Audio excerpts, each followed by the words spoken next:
오늘은 17번째 시간입니다.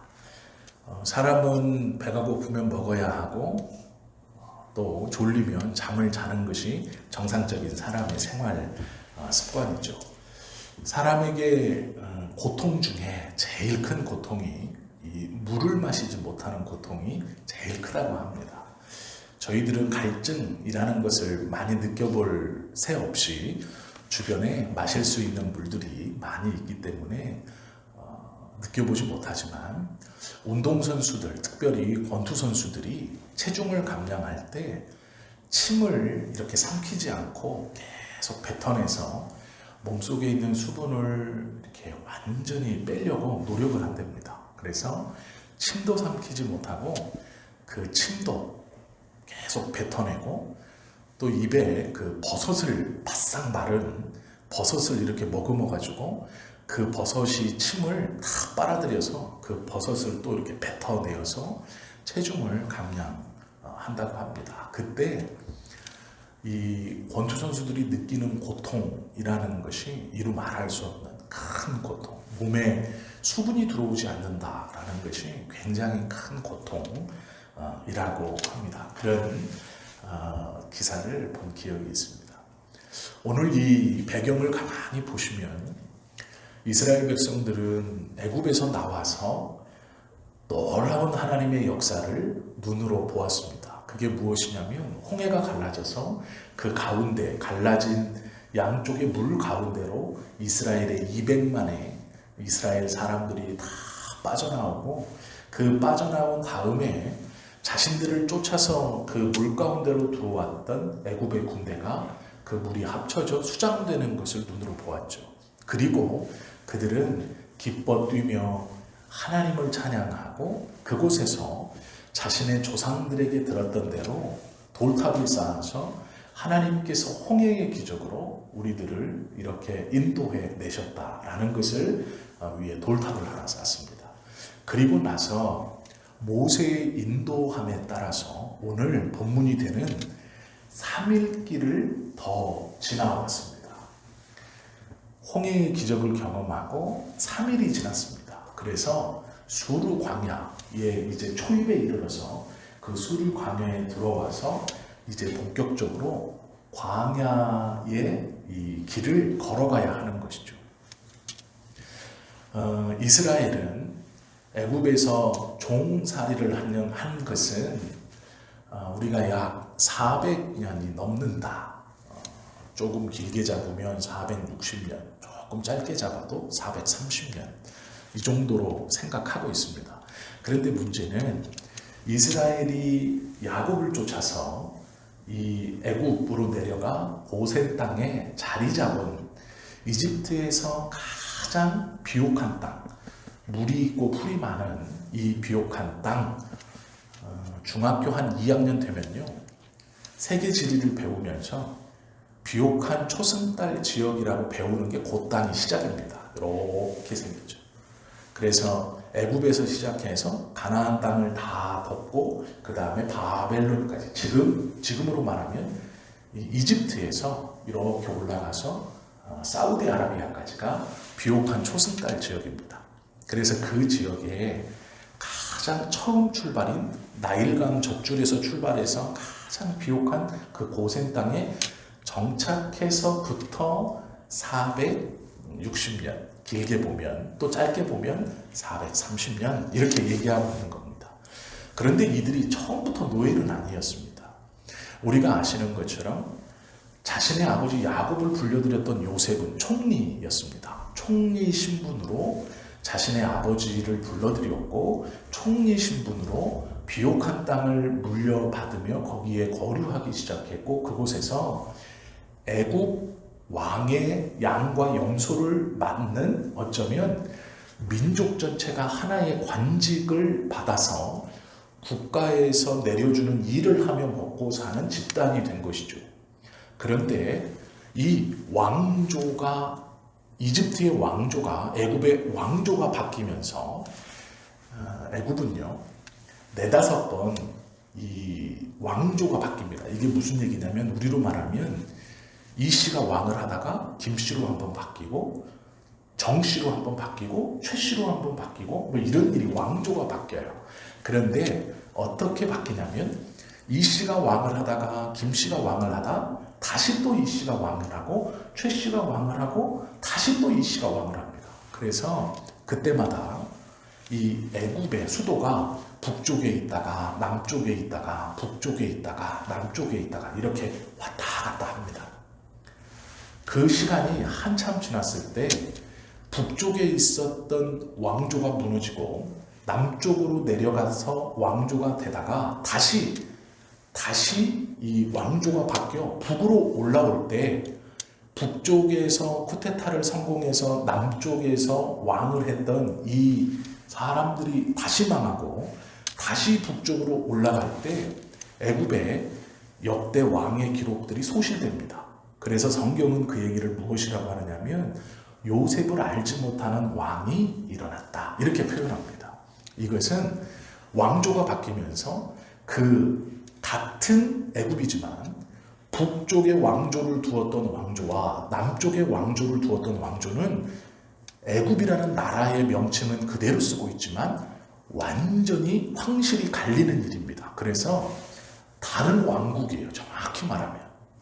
이것이 3-4번 반복된 후에 새롭게 왕조를 뒤집어서 북쪽에 자리 잡은 왕이 들어섰을 때 이제 출애굽이 시작되는 겁니다.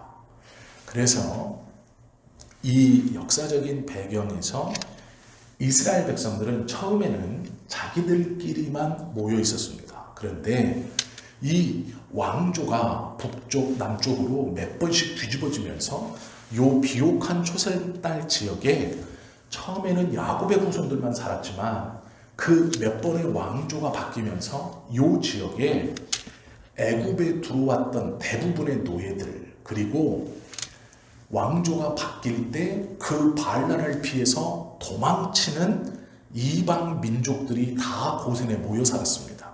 그리고 그 고센에 모여 사는 사람들 중에 가장 인원수가 많았던 것이 유대인들입니다. 그래서 이들을 히브리인이라고 불렀습니다. 이집트의 입장에서 고센 땅에 사는 사람들은 이스라엘 사람이 아니고요.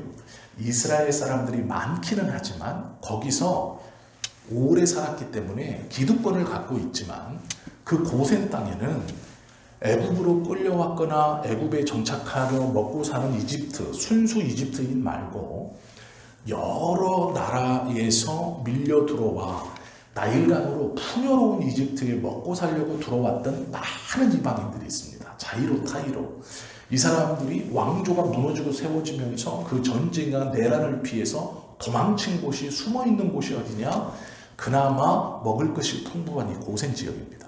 그래서 출애굽할 때는 이 일을 통해 이 지역에 이스라엘 사람들뿐 아니라 여러 민족들이 섞여들어서 애굽에서는 이들을 히브리인 이렇게 불렀습니다. 히브리인이라는 말은 잡족이라는 뜻이에요.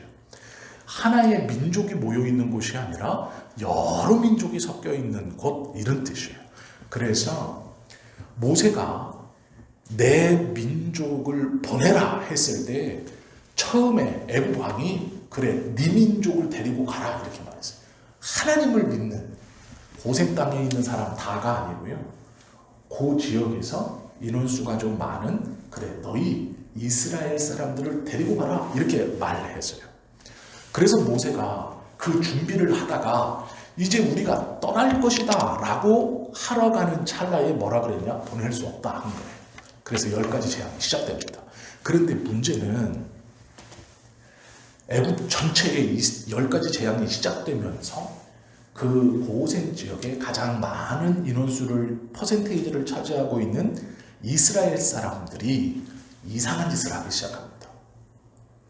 옷을 입고 여러 이 땅에 이와 개구리, 파리, 나일강이 피가 되고 마실 물이 없어지고 여러 벌레, 메뚜기 떼가 황행하는데 이 고센 지역만 그런 일이 벌어지지 않습니다. 이방인들, 잡족, 이 히브리인들 입장에서 이스라엘 백성들의 어떤 선지자가 왕궁에 찾아가서 자신의 민족을 애굽에서 나가겠다라고 말하고 돌아온 후에 애굽은 그것을 거절을 했고 이 사람의 행태가 소문이 나는 것이죠. 그런데 놀랍게도 그 재앙이 여기만 있는 겁니다. 고센 땅엔 일어나지 않아요. 이게 무슨 얘기냐면 요 히브리인들이 사는 땅에는 일어나지 않습니다. 그래서 이방인들이 유대인들을 주목하고 그 유대인 이스라엘 사람들 중에 모세가 하는 얘기들을 듣고 지금 애굽 본토에서 일어나고 있는 여러 저주들 가운데 자기네 지역에서는 이것이 일어나지 않는다라는 것을 알게 되죠. 그리고 마지막 히트가 뭐냐? 장자가 죽는다, 초태생이 모두 다 죽는다라는 말을 들었을 때 이스라엘 사람들은 하나같이 양을 잡아서 가족이 많은 가정은 그 가정에 하나, 가족이 없으면 두세 집이 모여서 한 마리를 잡아서 그 피를 대낮에 문설주에 바르고 있는 거예요. 너희가 뭘 하고 있느냐? 라고 묻고 우리는 하나님께서 명령하신 대로 하는 것이다. 그렇게 말하고 그들이 그것을 따라합니다.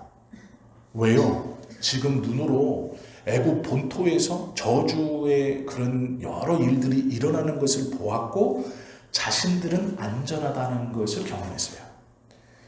마지막 10번째 재앙에서도 이 히브리인들, 잡족들이 많은 퍼센테이지를 따라가는 이스라엘 사람들을 흉내내는 겁니다.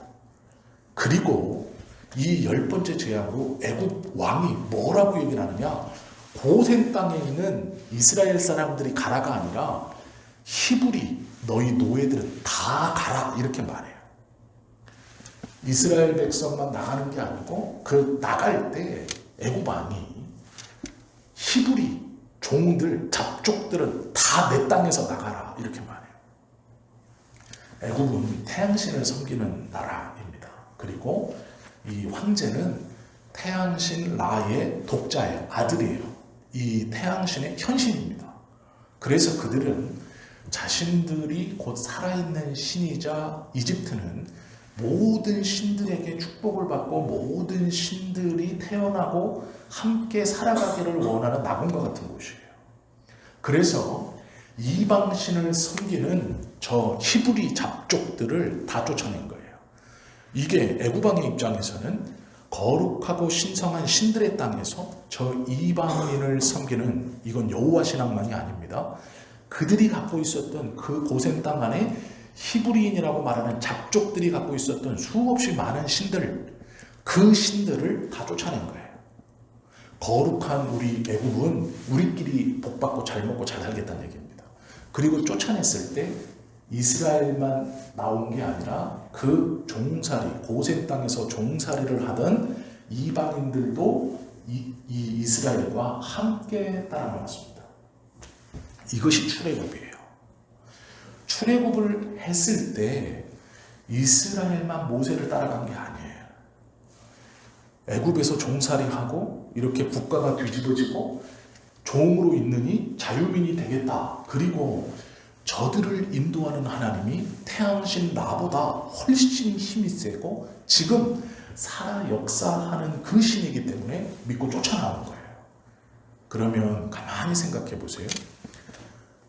말씀을 배우고 말씀을 알고 익혔던 유대인들, 정통 이스라엘 사람들과 하나님께서 그 문화는 유일신의 문화는 알고 있지만 내가 적극적으로 혈통이 아니기 때문에 이스라엘이 되지 못해서 그 그룹에는 들어가지 못했지만 이스라엘 이 유일신의 문화와는 무엇인지는 압니다. 이웃으로 살았기 때문에.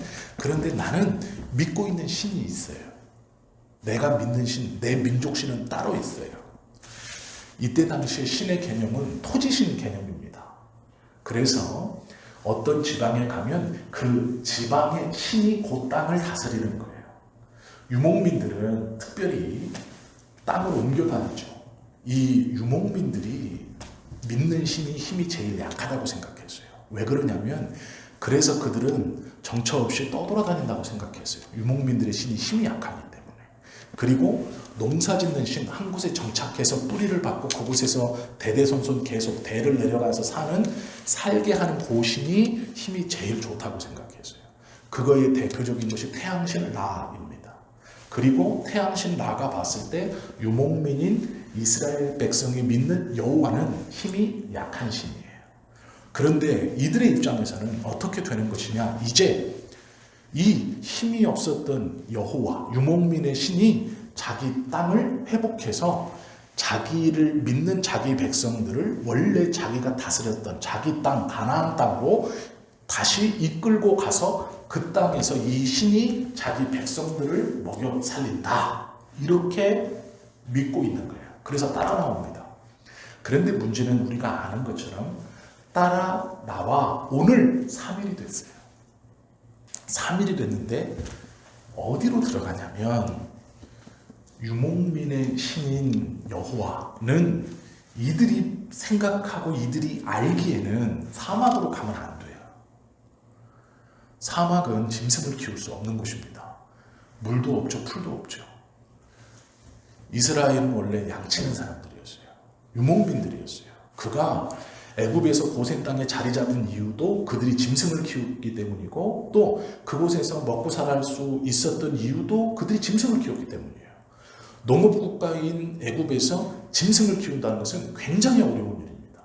병도 예방해야 되고 새끼를 받아내야 되고 이리저리 옮겨다니면서 풀을 뜯겨야 되고 또 이 일이나 늑대 이런 것들에 대해서 이 짐승들을 지켜내야 되고, 애굽 사람의 입장에서 짐승을 키우는 건 하층민들이 하는 일이에요. 자기들은 나일강을 중심으로 물고기 잡는 것과 이 농업이 중요한 아주 나일강을 먹고 살게 하는, 이집트를 먹고 살게 하는 주업입니다. 그 사람들이 보기에 양과 염소와 여러 낙대, 약태 같은 것을 키우는 것은 아주 하층민이 하는 일이에요. 그런데 홍해를 가를 때까지만 해도 너무 기쁘고 기분이 좋았어요. 하나님께서, 여호와께서 이제 우리를 인도하신다. 그리고 이방인, 히브리족, 잡족들도 잘 따라왔습니다. 눈으로 본 그 이적을 보고. 그런데 문제는 가나안에서 애굽으로 바로 내려오는 왕의 대로, 블레셋 땅을 거쳐서, 가나안 땅에서 블레셋 땅을 거쳐서 바로 애굽으로 내려오는 제1무역로인 이 왕의 대로로 올라가야 되는데 왕의 대로로 가지 않고 수루 광야로 틀은 거예요. 이건 이스라엘 백성들이 보기에도 이상한 일입니다. 왜냐하면 내가 알고 배웠고 믿는 하나님은 목축의 신이에요.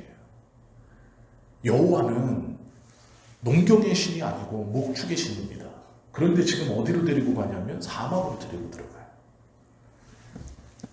잡족인 히브리인들은 뭐가 잘못되고 있다. 목축의 신이면 풀이 많고 나무가 있고 물이 많은 곳으로 데려가야 되는데 사막으로 데려가는 거예요. 이스라엘 백성들에게 3일이라는 건 의미가 있는 숫자입니다. 여기서 왜 사흘, 3일이라고 했냐? 하나님의 인도하심을 받을 때 그들은요, 홍해의 놀라운 이적을 경험했기 때문에 하나님께서 이스라엘 백성들을 인도해 가신다라고 했을 때 이 수루 광야 사막으로 들어가는 길을 3일, 이것은 기다렸다라는 뜻이에요. 하나님이 파라다이스, 오아시스를 숨겨놨구나 여기에. 이게 겉으로 볼 때는 사막이야. 여기가 지금 사막이라서 다른 민족은 못 찾아내는 곳. 그런데 여호와가 이 사막 어딘가에 다른 민족이나 다른 사람은 찾아내지 못하지만 여호와가 분명히 이 물이 많고 풀이 많고 나무가 있는 동물을 키우기에 아주 적합한 땅을 숨겨두시고 지금 우리를 그리로 인도해 가시는구나라고 생각한 게 3일이에요. 이 3이라는 숫자는 기다렸다라는 뜻이에요. 이스라엘의 입장에서. 그런데 수르광야에 들어와 3일이 지났습니다. 이 3일은 이제 기다림이 이 목끝까지 찼다 이런 뜻입니다. 그때 뭐라고 말하냐면 물이 없다라고 얘기해요. 물이 없다. 왜 물이 없다라는 거냐면 광야라서 물이 없는 게 아니고요. 광야니까 물이 없겠지, 사막이니까 물이 없, 이런 뜻이 아니고요. 내가 믿는 하나님은, 내가 믿는 여호와는 목축의 신이에요. 동물을 키우는 신입니다. 그래서 우리를 어디로 인도해 줘야 되냐면 푸른 초장, 맑은 물가로 인도해 줘야 돼요. 그런데 여기는 모래바람입니다. 물이라는 건 뭐냐면 이스라엘 백성, 특별히 히브리인들이 기대하고 고다했던 그 땅이 아닌 거예요. 3일이라는 숫자는 3일 동안 내가 그래 어딘가 분명히 숨겨져 있겠지 하고 찾아왔다, 따라왔다 이런 말이에요. 참았어요 3일간. 그리고 3일이 지나서 물이 없으므로, 이 뜻은 마실 물이 없어서 3일 동안 정말 물이 다 떨어져가지고 헉헉거렸다라는 뜻이 절대로 아닙니다. 이 말은 자신들이 생각했던 파라다이스가 나타나지 않는 거예요. 3일은 그 기다림의 끝을 3일로 보는 것이고요.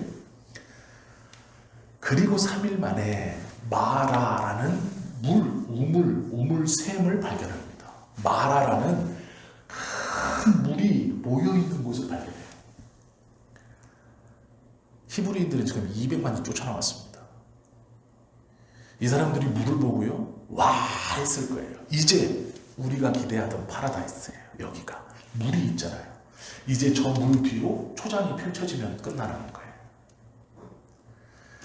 그래서 그 물에 달려들어 벌컥벌컥 마셨습니다. 그런데 써서 그 물을 뱉어요. 그래서 그 지역의 이름도 마라지만 그 물의 이름을 마라, 쓴물 이렇게 말하는 것이죠. 이스라엘 백성들이 기대했던, 출애굽에 기대했던 여호와 신앙에, 또 히브리 잡족들이 기대했던 여호와, 목축을 담당하는 신의 예비된 파라다이스는 어디예요? 푸른 초장이에요. 물이 많고 풀이 있고 나무가 있는. 그래서 이 사막 한가운데에 숨겨져 있는 그 아름답고 신들이 준비해 놓은 땅, 그 신이 준비해 놓은 땅, 마음껏 동물들을 키우는 그 풍요로운 땅, 그 땅을 기대했으나 그 땅이 없었어요.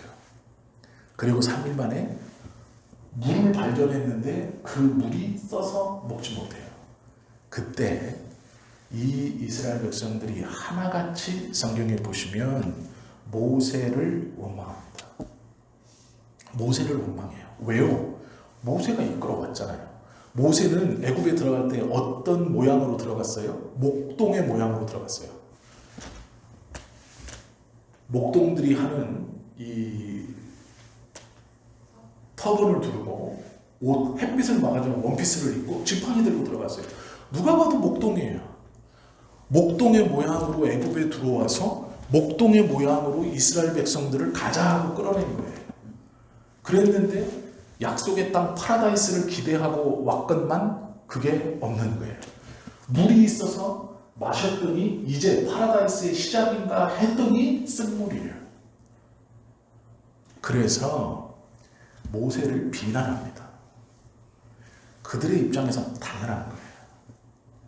목동의 모양으로 온 모세를 따라왔는데 자기들이 생각했던 파라다이스가 아니에요. 그래서 모세를 비난해요. 그런데 여기서 모세가 놀라운 행동을 하죠. 사람이 비난을 받으면 변명을 하거나 자기가 하고 싶은 말을 하게 돼 있어요. 그런데 모세는 그 사람들의 비난에 대꾸하지 않아요. 성경에 보시면 23절 보세요. 마라에 이르렀더니 그곳 물이 써서 마시지 못하겠으므로 그 이름을 마라라 하더라. 백성이 모세에게 원망하여 이르되, 백성들은요 하나님을 원망한 게 아닙니다. 모세를 원망해요. 원망하여 이르되 우리가 무엇을 마실까 하매 원망하면서 비난하는 거예요. 그랬는데 모세가 그들과 다투는 게 아니고요. 모세의 행동이, 모세가 여호와께 부르짖었더니, 그 원망을 듣자 모세가 하는 행동은 큰 소리로 모든 사람이 들을 수 있도록 기도하는 거예요. 뭐라고 기도하느냐? 부르짖었더니 여호와께서 그에게 한 나무를 가리키시니 나무 가지가 아닙니다. 나무예요. 나무. 조그만 나무 말고요. 나무까지 아니고요. 어떤 뭐 우물이 요만하고 나무까지가 요만한 거 이렇게 집어넣어라 이런 게 아니에요. 나무예요. 나무라고 표현할 수 있는 정도면 너도밤 나무 정도 생각하셔야 돼요. 이스라엘 백성들이 무화과 나무라고 하면 사람 키보다 큰 거예요. 그러니까 나무라고 붙여진 건 우리가 생각하는 뭐 팔뚝만한 거나 뭐 가지 이런 게 아니고요. 말 그대로 나무예요. 나무. 한 나무를 가리키니 이게 뭐냐면 쓴 물 주변에 나무가 자라고 있었다는 거예요. 그러니까 멀리서 그 마라를 보면 이게 파라다이스예요. 물이 있고 나무가 있어요. 멀리서 보면 이게 파라다이스예요. 아, 도착했구나. 그리고 와서 물을 마시니 물이 써서 모세를 원망하니 모세가 그 비난에 대꾸하지 않고 하나님 앞에 기도하니 하나님이 한 나무를 가르쳐 주세요. 그래서 모세가 그 나무를 집어넣어요. 물속에다가. 이게 조그만한 우물 같은 게 아닙니다. 그 나무를 뽑아서 집어넣는 거예요. 그랬더니 그가 물에 던지니 물이 달게 되었더라. 이렇게 말해요. 이스라엘 백성들, 히브리인들이 꿈꿨던 파라다이스, 마라에 도착해서 그 파라다이스인가 하고 3일 길을 왔어요. 그런데 내가 생각했던 파라다이스라고 생각하고 그 물을 마시고 물이 써서 모세를 원망했더니 모세가 하나님께 기도하고 하나님이 나무 하나를 가리켜서 모세가 그 나무를 물에 집어넣으니 물이 달게 되었어요. 그리고 나서 하나님이 말씀하시는데 뭐라고 말씀하시느냐 이렇게 말해요. 여호와께서 그들을 위하여 법도와 율례를 정하시고 그들을 시험하실세 이렇게 말해요. 이 지금 마라라는 물이 써진 것은 하나님께서 이들을 시험하시기 위해서예요. 그러니까 이 물이 원래 쓴 물이 아니다라고 말씀하는 거예요. 원래는 마실 물인 거예요. 마실 물인데 이 물을 쓰게 만든 것은 하나님이 시험하시려고 일부러 쓰게 했다 이렇게 말하시고요. 법도와 율례를 정하셨어요. 그 자리에서 쓴 물이 단물로 만들어 주신 다음에 법도와 율례를 정하고 그 법도와 율례를 정해 주시면서 지키면 어떻게 되느냐? 이르시되 너희가 너희 하나님 나 여호와의 말을 들어 순종하고 내가 보기에 의를 행하며 내 계명의 귀를 기울이며 내 모든 규례를 지키면 내가 애굽 사람에게 내린 모든 질병 중 하나도 너희에게 내리지 아니하리니 나는 너희를 치료하는 여호와임이라. 10가지 재앙을 하나도 내리지 않겠다 이 말씀이죠. 그리고 법도와 율례를 지켜 행하고 내가 보기에 옳게 행하면 내가 너희에게 애굽 사람에게 내렸던 10가지 재앙을 내리지 않겠다라는 거예요. 그 다음에 그들이 기다렸던 파라다이스를 보여줘요. 그게 어디입니까? 엘림이에요. 27절 보시면 그들이 엘림에 이르니 거기서 물샘 12 이스라엘 지파는 12로 나누어지고 12라는 건 성경에서 완전수예요. 물샘 12은 샘이 12개가 있었다라는 말도 되지만 그 따라온 200만이 모두 다 마실 수 있는 물 이런 뜻이에요. 풍족하게 먹을 수 있는 물의 근원이 있는 곳 엘림은 12물의 근원이 샘의 근원이 있었는데 이것은 200만의 이스라엘이 풍족하게 마실 수 있는 곳 그런 물 이런 뜻입니다. 종려나무 70그루가 있는지라 거기서 그들이 그 물 곁에 그 물 곁에 장막을 치니라. 엘림이라는 것이 그들이 생각하던 파라다이스예요. 그걸 사막 가운데서 보여주시는 거예요. 그런데 문제가 있죠. 우리는 이 뒤에 이야기도 다 알아요. 엘림에서 장막 치고 거기서 사는 게 아니에요. 그건 약속의 땅이 아니죠. 먼저 하나님의 약속의 땅을 기다리던 그 이스라엘에게 마라를 보여주시고 우리가 생각하던 파라다이스, 우리가 생각하던 살기 좋은 곳, 하나님의 약속이 이곳인가 아니다라는 거예요. 너희를 시험하려 그 물을 쓰게 만들고 그걸 다시 달게 변화시켜 주신 후에 법도와 율례를 세우고 그곳에서 법도와 율례를 잘 지키면 애굽에게 내린 재앙을 너희들은 하나도 당하지 않을 것이다 라고 다짐하신 후에 엘림으로 인도하는 거예요. 마라에서 엘림으로. 엘림은 200만이 충분히 먹을 수 있는 물과 종려나무, 야자수 이런 구루가 있는 곳이에요. 그리고 그 물 곁에서 장막을 쳤어요. 그러니까 한 번 하루 해가라는 게 아니라 계속해서 그 많은 사람들이 먹어도 없어지지 않는 하나님께서 첫 번째로 보여주신 파라다이스가 엘림이에요. 그들이 생각하던. 그런데 이것으로 끝난 게 아니죠. 우리는 이 뒤에 사건도 알아요. 하나님이 그 엘림을 떠나게 하세요. 그들이 사막 가운데서 숨겨져 있던 파라다이스, 그들의 생각에 이곳은 살만하다라고 느껴요. 야자수도 있고 물도 풍부하죠. 이곳이 파라다이스인가? 약속의 땅인가? 목축의 신인 여호와께서 우리를 애굽에서 인도하여서 이곳에 있는 것인가? 그렇지 않다는 거예요. 엘림은요, 선지자에게 도망가기 전에 골짜기에 넣어놓고 새가 날아와서 먹을 물을 주고 시냇물을 흐르게 해서 그 물을 맞고 힘을 비축하여 다시 하나님의 말씀을 쫓아 이세벨을 피하여 도망가게 하셨던 그 새로운 힘을 복돋아 주셨던 그 장소와 같은 곳이 엘림인 거예요. 힘을 복돋게 하시는 거예요. 이곳이 끝이 아니에요. 우리가요, 하나님의 말씀을 쫓아서 믿음으로 살아갈 때 하나님의 뜻을 곡해하는 경우가 많아요. 내가 생각하는 파라다이스, 내가 생각하는 하나님의 뜻, 내가 생각하는 하나님의 약속의 어떤 이루어짐, 그것을 쫓아갑니다. 그런데 내가 생각했던 것과는 전혀 다른 곳으로 가요. 하나님이 그곳에 있게 하세요.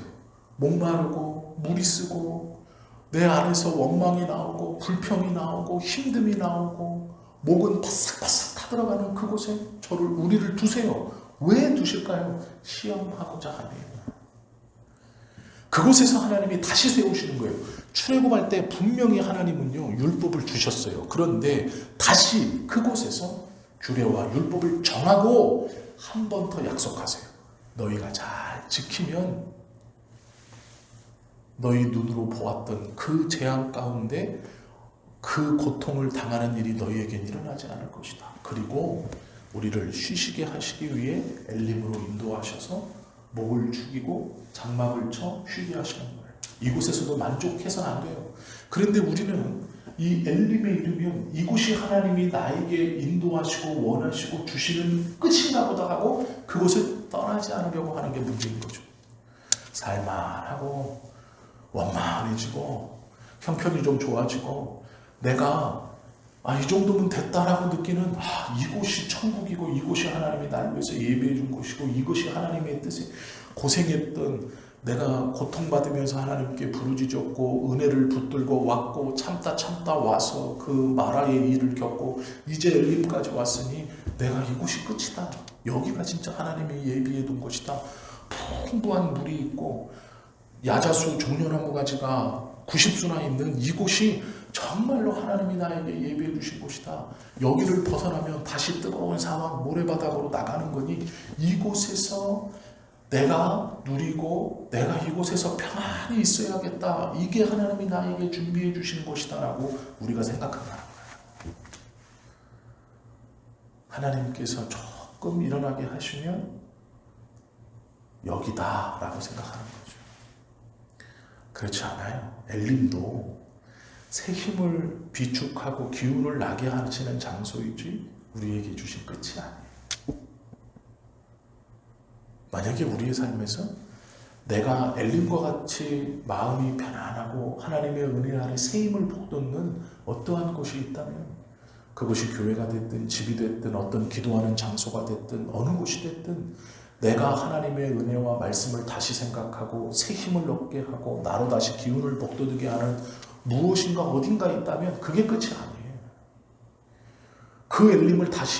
그 엘림에서 다시 일어나서 마라에서 내가 힘들고 어렵고 고통 중에 섰던 그 믿음과 하나님의 약속, 율례와 법을 다시 기억하고 약속의 땅인 가나안을 향해 가야 한다는 거예요.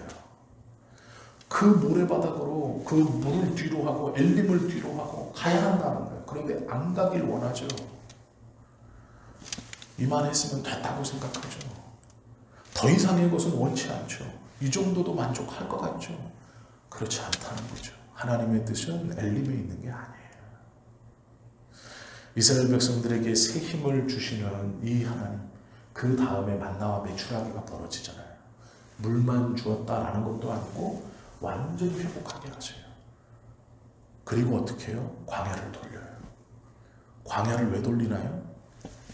히브리인을 이스라엘로 만들기 위해서예요. 잡족을 하나님의 백성으로 만들기 위해서요. 그래서 돌리는 거예요. 쫓아나온 히브리인, 우리가 볼 때는 다 이스라엘 백성 같지만, 하나님을 쫓아나왔으니까 다 이스라엘 백성 같지만 아닌 거예요. 우리가 함께 예배드린다고 다 하나님 백성이고 믿음 안에서 살고 하나님께서 원하시는 대로 기도하고 찬송하고 하지만 잡족 같을 수 있어요. 내가 만난 하나님, 내가 만든 하나님, 내가 믿고 있는 하나님, 내가 꿈꾸고 있는 엘림, 내가 꿈꾸고 있는 마라, 내 눈에 보이는 엘림, 그곳을 쫓아서 하나님의 뜻이 아닌 곳에 하나님으로 하나님도 만들어 놓고 파라다이스도 만들어 놓고 그곳을 향해서 가는 히브리 잡족 같은, 한 말씀을 가지고 우리가 예배하고 한 교회 공동체에서 함께 하나님의 말씀을 듣고 기도하고 은혜를 경험하고 믿음으로 살겠습니다 결단했는데, 내가 세워놓고 내가 만든 하나님을 쫓아서 내가 만든 엘림에서 그곳에 도달하고 그곳이 좋다고 하는 그 모습은 하나님께서 원하시는 이스라엘의 모습이 아니에요. 그건 히브리인들의 모습이에요. 이스라엘이 많긴 하지만 잡족이 섞여 있는 거예요. 그들을 다 떨어내기 위해서 그 히브리인을 이스라엘로 만들기 위해서 돌리시는 거예요. 어쩌면 우리는 지금 마라에 있을 수도 있고 엘림에 있을 수도 있고 아니면 지금 이 길을 통해서 뱅뱅 돌리시는 그 삶에 들어가 있을 수도 있어요. 하나님께서 우리에게 주시는 하나님의 말씀, 그 속에서 우리가 정말 하나님과의 교제가 있고 기도가 있고 영성이 있다라고 한다면 하나님이 원하시는 믿음의 사람, 성경에서 말씀하시는 하나님, 성경을 통해 인도하시는 그 길을 엘림도 과감히 떠날 수 있어야 돼요. 그 뜨거운 사막으로 과감히 발을 내디딜 수 있어야 돼요. 그것이 히브리인이 이스라엘이 되는 과정이에요. 어쩌면 우리가 진정한 하나님의 백성이 되는 과정일 줄 몰라요. 내가 만든 하나님 믿으면 안 돼요. 오늘 말씀에 보면요, 이스라엘 백성들은 자기들이 만든 파라다이스가 있었어요. 마라가 파라다이스인가? 엘림이 파라다이스인가? 그런데 아니에요. 하나님이 원하시는 거는 정말 좋은 거예요. 비교할 수 없는. 우리가 이 땅에서 아무리 좋은 것을 먹고 좋은 환경과 여건에 있어서 이곳이 엘림이고 하나님이 나에게 주신 건 아니에요. 그거 다 소용없는 거예요. 하나님의 나라가 하나님이 우리에게 원하시는 것이고 그곳이 우리가 최종적으로 가야 할 약속의 땅이고 이곳이 마라 같아도 소용없고 엘림 같아도 소용없는 거예요. 이스라엘 백성들은 자기들이 세운 파라다이스, 자기들이 세운 낙원, 천국을 소망했을 거예요. 그들을 히브리인이라고 불러요. 잡족. 이스라엘 같으나 이스라엘이 아니에요. 자기가 만든 하나님, 자기가 믿는 하나님, 자기가 만든, 자기가 믿고 있는, 자기가 품은 파라다이스가 다 따로따로 있는 거예요. 성경적이지 않은. 우리도 성경적이지 않은 내 하나님, 내 믿음, 내가 원하는 게 다 있는 하나님이 주지 않아 하신 거죠. 오늘 이 말씀을 좀 잘 기억하시고 하나님께서 인도하시는 믿음의 길, 그래서 정말로 우리가 하나님이 붙드시고 끌고 가시는 그 길로 다 들어가시는 정말 살아있는 믿음으로 하나님 앞에 갔을 때 우리 주님이 성경의 말씀처럼 착하고 충성된 종아, 내가 작은 것에 충성하였으니 큰 것을 받아들여라 라고 말씀하시는 우리 모두가 되실 수 있기를 예수님의 이름으로 축원합니다. 기도드립니다.